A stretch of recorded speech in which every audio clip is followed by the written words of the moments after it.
This attribute will vary depending on what you are applying to study. It is most likely that an ethics question will appear for those looking to study medicine.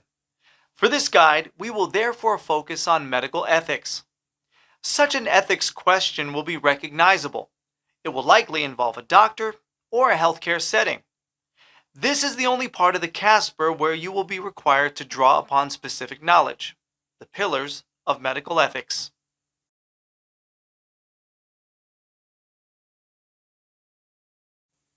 Let's look at a typical ethics prompt.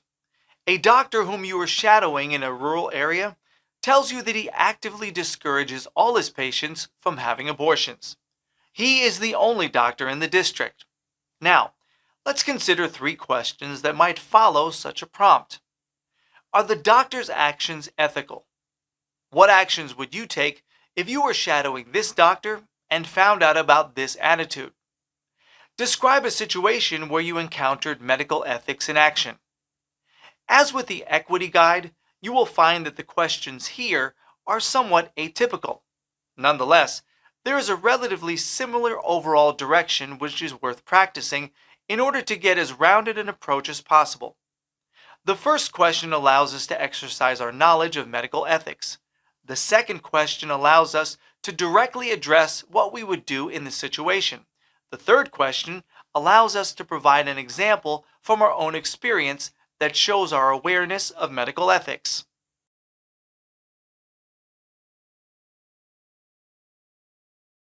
Rather than break this prompt down into each question, let's instead focus on the four medical ethical pillars. They are autonomy, beneficence, non-maleficence, and justice. For any ethics question, you must deploy these pillars correctly. Autonomy is the patient's right to decide on their treatment plan. They have a right to be informed, to be given information that they can understand, and to choose the direction that their treatment proceeds in, including refusing treatment. They cannot demand treatment. Beneficence is the doctor's duty to do good.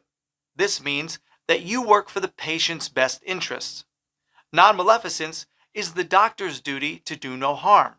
This is perhaps the most famous of the ethical pillars. Justice is the duty to provide care equitably and to ensure that care provides the most good for the most people.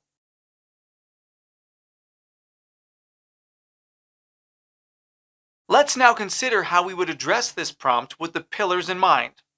When approaching an ethics question, ensure that you address the following points. Define the ethical problem. In this instance, the problem is that the doctor is allowing their own beliefs to interfere with patient care. Break the problem down in detail using the ethical pillars. Here, we can see that the doctor is infringing on the patient's autonomy, as he is encouraging them to take a particular action that might not be in their best interests. He is also potentially doing harm, going against the principle of non-maleficence, and he is certainly not acting in the patient's best interests, going against beneficence as well. Additionally, he is not ensuring that healthcare resources are fairly and equitably distributed, meaning that he is also going against the principles of justice. Set out what your stance is. Draw on the conclusions made using the pillars. Here it should be obvious that the doctor's actions are ethically very troubling. Set out what actions you would take as appropriate. In this scenario, this would involve question 2. Your action should show an awareness of ethical principles and a desire to enforce them as far as possible. Here, that would mean speaking to the doctor and then speaking to someone more senior who is able to take action. Reflect on the scenario as far as you can and conclude.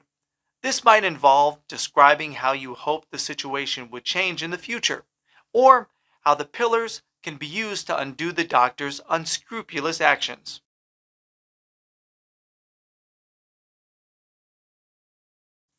When addressing a real-life situation in which you saw ethics being demonstrated, you can keep it simple, but ensure that you have reflected on what you saw. As an example, you might describe how you were surprised that a doctor refused to tell a patient's husband about her treatment without first consulting her, but then realized that this was due to her right to confidentiality. Perhaps you might recount a story in which a doctor spent a long time telling a patient about a particular treatment option so that they can make up their own mind, even as they realized that the patient's decision was not the decision that they would personally choose, allowing the patient autonomy.